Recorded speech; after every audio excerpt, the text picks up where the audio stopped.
একসাথ করে যদি কেউ আল্লাহর কথার দিকে মনোযোগী হয়, আশা করা যায় খুব দ্রুততম সময়ের ভিতরে আল্লাহ তার জিন্দেগি বদলায়, জীবন পরিবর্তন হবে, পাথর দিল নরম হবে, পাথর দিল নরম হবে, পাষাণ মানুষও ইনশাআল্লাহ নরম হবে। কোরআনুল কারীমের এটা মুজিজা, তাকশাইরু মিনহু জুলুদুল্লাযীনা ইয়াখশাউনা রাব্বাহুম, যার অন্তরে আল্লাহর ভয় থাকবে, আল্লাহ তাআলা বলেন আমার কালাম শুনলে তার শরীরের চামড়ার উপরে যে পশম, সেই পশমগুলো দাঁড়িয়ে যায়। সুম্মা তালিনু জুলুদুহুম ওয়া কুলুবুহুম ইলা যিকরিল্লাহ, অতঃপর আল্লাহর কথা শুনতে শুনতে, কোরআন শুনতে শুনতে আল্লাহ বলেন তার সমস্ত শরীর, চামড়া এবং অন্তর, দেহ এবং মন দুইটাই আল্লাহর স্মরণে, আল্লাহর জিকিরে, আল্লাহর বন্দেগীর দিকে ঝুঁকে পড়বে, সেজদায় লুটিয়ে পড়বে। তাহলে কোরআনুল কারীম মুজিজা। কোরআনুল কারীমের মধ্যে মানুষের জীবন পরিবর্তনকারী শক্তি আছে, আল্লাহ তাআলাই সেটা দিয়ে রাখছে। অসংখ্য সাহাবায়ে কেরাম কোরআনুল কারীমের তেলাওয়াত শুনে জীবন বদলায় ফেলছে, জীবন বদলায় ফেলছে। মানুষের জীবন তোলপাড় হয় আল্লাহর কোরআন শুনে, আল্লাহর কোরআন দেখে, আল্লাহর কোরআন পড়ে, আল্লাহর কোরআন। এই পৃথিবীতে কত ইসলাম বিরোধী তাদের জীবনীর মধ্যে আছে, যারা কোরআনের বিরোধিতা করতে গিয়ে কোরআন পড়তে চেষ্টা করছে, কিন্তু বিরোধিতাই করতে গেছে মনোযোগ দিয়া, আর ওই মনোযোগ পাওয়া যাওয়াতে আল্লাহ হেদায়েত দিয়ে, হেদায়েত দিয়েছে, হেদায়েত দিয়েছে। এজন্য আল্লাহর কথার প্রতি আন্তরিক হও সব সময়। শুক্রবারে জুম্মার বয়ান, উলামায়ে কেরামের নসিহত যখনই সুযোগ হয় দিল দিয়ে, মনোযোগ দিয়ে শুনতে থাকে। এবং এই তিনটা অঙ্গ, কান, চোখ, অন্তর, এই তিন অঙ্গ মানুষের জ্ঞান আহরণের, মানুষের অর্জনের মূল অঙ্গ হচ্ছে এই তিনটি, কান, চোখ, অন্তর। কান দিয়ে মানুষ শুনে, চোখ দিয়ে মানুষ দেখে, দিল দিয়ে মানুষ অনুভব করে, গ্রহণ করে। এই তিনটি অঙ্গ যে একত্র রাখে, তো আল্লাহ তাআলা তার কলিজার ভিতরে, তার জিন্দেগীর মধ্যে ঈমান আমল দান। এজন্য এটা খুব জরুরি। আল্লাহ তাআলা আমাদেরকে তৌফিক দান করে, সব সময় চেষ্টা করে। কোরআনুল কারীমের মধ্যে 21 নম্বর পারা, 29 নম্বর সূরা, সূরাটার নাম সূরা আনকাবুত। এই আনকাবুত সূরার 45 নম্বর আয়াত আমি আপনাদের সামনে তেলাওয়াত করেছি। এই আয়াতের মধ্যে তাফসীরে মাআরিফুল কোরআন, মুফতি শফি রাহমাতুল্লাহ আলাইহি, জগৎ বিখ্যাত তাফসীর, এবং তিনি জগৎ বিখ্যাত আলেমে দ্বীন ছিলেন, পাকিস্তানের মুফতি আজম ছিলেন, এবং আলেমে দ্বীন শেখুল ইসলাম আল্লামা তাকি উসমানী দামাত বারাকাতুহুমুল আলিয়া, হযরতের আব্বা, ওনার আব্বা যান মুফতি শফি রাহমাতুল্লাহ আলাইহি, ওনার লিখিত তাফসীর তাফসীরে মাআরিফুল কোরআন। ওই তাফসীরের মধ্যে এই আয়াতের তাফসীরের মধ্যে আছে, ওই কিতাবের মধ্যে, যে মুফতি শফি রাহমাতুল্লাহ আলাইহি বলেছেন মানবতার সংশোধনের জন্য, মানুষের সংশোধনের জন্য সংক্ষিপ্ত অথচ পূর্ণাঙ্গ চিরন্তন একটি ব্যবস্থাপত্র কোরআনুল কারীমের এই আয়াত। মানবতার সংশোধনে সংক্ষিপ্ত অথচ পূর্ণাঙ্গ একটি চিকিৎসাপত্র, ব্যবস্থাপত্র এই আয়াত। আল্লাহ তাআলা এই একটি আয়াতের মধ্যে এই পৃথিবীতে কিয়ামত পর্যন্ত মানুষের সংশোধনের জন্য চূড়ান্ত একটি ব্যবস্থাপত্র, মূলনীতি আল্লাহ তাআলা এই আয়াতের মধ্যে বলেছেন।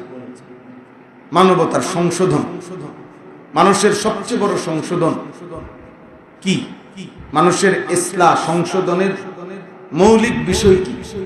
মানুষের মৌলিক ইসলাহ সংশোধনের বিষয় হলো তার দ্বারা যেন কোনো অশ্লীলতা, বেহায়াপনা, গুনাহ, পাপ, আল্লাহর নাফরমানি যেন না হয়।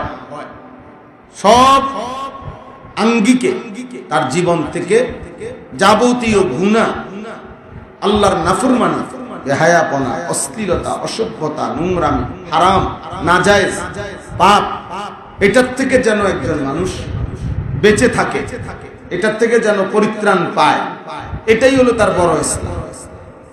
একজন লোক নামাজ পড়ে তো নামাজ পড়ে, রোজা রাখে তো রোজা রাখে, হজ করে তো হজ করে, জিকির করে তো জিকির করে, তাহলে এইটা তার পজিটিভ দিক। কিন্তু লক্ষণীয় বিষয় হলো, সংশোধনের মূল ফিকির হলো তার দ্বারা যেন কোনো গুনাহ না হয়, তার দ্বারা যেন কোনো পাপ না হয়, তার দ্বারা যেন কোনো ভুল না হয়, তার দ্বারা যেন কোনো নাফরমানি না হয়, তার দ্বারা যেন কোনো অশ্লীলতা না হয়, তার দ্বারা কোনো যেন বেহায়াপনা না হয়। তো আল্লাহ তাআলা এই আয়াতের মধ্যে বলেছেন, হে নবী, নবী সাল্লাল্লাহু আলাইহি ওয়াসাল্লামকে লক্ষ্য করে বলছেন, একটি সমাজের মানুষকে যদি আপনি যাবতীয় অশ্লীলতা, ফাহশা এবং গুনাহ, পাপ থেকে যদি বিরত রাখতে চান, তাইলে দুইটি জিনিস শতভাগ প্রত্যেকের উপরে প্রয়োগ করতে হবে।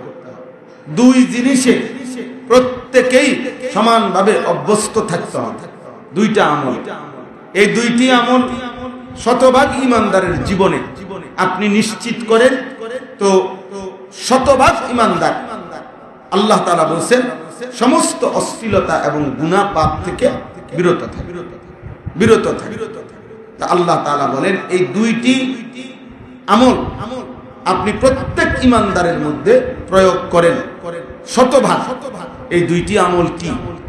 এক নাম্বার হলো উতলু মা উহিয়া ইলাইকা মিনাল কিতাব, আপনার উপরে আমি আল্লাহর পক্ষ থেকে যে কোরআন নাজিল করা হয়েছে এই কোরআনুল কারীমের বিশুদ্ধ তেলাওয়াত। কোরআনুল কারীমের বিশুদ্ধ তেলাওয়াত, কোরআনের তেলাওয়াত প্রত্যেকটা মুমিন, প্রত্যেক ইমানদার, হার লাইনে, শিক্ষিত অশিক্ষিত, জেনারেল শিক্ষিত, মাদ্রাসা শিক্ষিত, ছোট বড়, প্রত্যেকের জীবনে নারী পুরুষ এক কথায় ইমানদার মাত্রই কোরআনুল কারীম বিশুদ্ধ তেলাওয়াত করবে, কোরআনুল কারীম জীবনে তার থাকবে, কোরআনুল কারীমের বিশুদ্ধ তেলাওয়াত করবে, এটা নিশ্চিত করে, এটা নিশ্চিত করে। কোরআনুল কারীমের বিশুদ্ধ তেলাওয়াত থেকে একজনকেও বঞ্চিত করা যাবে না, কাউকেই বিরত রাখা যাবে না যে না কিছু লোক শিখে নিলে হবে না, শতভাগ শতভাগ। ওয়া আকিমিস সালাহ। আর দুই নাম্বার আল্লাহ তাআলা বলেন 5 ওয়াক্ত নামাজ। তাহলে প্রত্যেক ইমানদারের জীবনে কোরআনুল কারীমের বিশুদ্ধ তেলাওয়াত, 5 ওয়াক্ত নামাজ, এই দুইটি জিনিস প্রত্যেকের জীবনে শতভাগ বাস্তবায়ন করেন, আমি আল্লাহ ওয়াদা দিলাম ইন্নাস সালাতা তানহা আনিল ফাহশাই ওয়াল মুনকার। কোরআনুল কারীমের তেলাওয়াতের অনিবার্য পরিণতি সে নামাজ পড়বে, আর নামাজ পড়লেই তাকে কোরআনুল কারীম তেলাওয়াত করতেই হবে। তাহলে নামাজের মধ্যেই কোরআনুল কারীম অঙ্গাঙ্গিভাবেই জড়িত আছে। তো আল্লাহ বলেন যে নিশ্চয়ই নামাজ মানে কোরআন মিশ্রিত এই নামাজ ওই ব্যক্তিকে তানহা আনিল ফাহশাই ওয়াল মুনকার, সমস্ত অশ্লীলতা এবং গুনার কাছ থেকে বিরত রাখে। কথা কিন্তু খুব সহজ কথা, কমন কথা, জেনারেল কথা, সাধারণ সবাই জানি আমি, কিন্তু বিষয়টার গুরুত্ব অনেক, বিষয়টার গুরুত্ব অনেক। আজকে সময়ের এই প্রেক্ষাপটে শুধু মাদ্রাসা, শুধু অল্প কিছু তালিবে ইলম জায়গায় জায়গায় মাদ্রাসায় পড়ে, এতটুকু একটি সমাজ পরিবর্তনের জন্য যথেষ্ট না। সমাজের প্রত্যেকটা বিবেকবান, প্রত্যেকটা ইমানদার, কমপক্ষে যাদের বিবেক আছে, যাদের অনুভূতি আছে, মানুষ নিয়ে, সমাজ নিয়ে, জাতি নিয়ে, দেশ নিয়ে যারা কিছুটা ভাবে, মানুষের কল্যাণ যার কলিজার ভিতরে আছে, তাদের প্রত্যেকের জন্য এই বিষয়ে মেহনত করা উচিত, এই বিষয়ে মেহনত করা উচিত। মানে আমি এই গুরুত্বটার জন্য মূলত এটা বলছি। কোরআনুল কারীমের বিশুদ্ধ তেলাওয়াত এবং ইকামতে সালাত, 5 ওয়াক্ত নামাজ, ঈমানের পরে তেলাওয়াত ও সালাত, সালাত ও তেলাওয়াত, এই দুই জিনিস প্রত্যেকেই শতভাগ নিজের জীবনে লাজিম করতে হবে। আল্লাহ তাআলা এত ওয়াদা দিছে, এর বরকতে আমি আল্লাহ নিশ্চয়ই সমস্ত ফাহশা, অশ্লীলতা, ওয়াল মুনকার এবং গুনাহ থেকে ওই ব্যক্তিকে বিরত রাখবে। ফাহশা মানে অশ্লীলতা, অশ্লীলতা মানে কি? সবচেয়ে সহজ হইল বুঝার জন্য, লজ্জাস্থানের সাথে কৃত গুনাহ। যৌন চাহিদাকে কেন্দ্র করে যে গুনাহ হয় ওটাকে বলে ফাহশা। এক কথা, নারীকে কেন্দ্র করে অথবা নিজের যৌন চাহিদা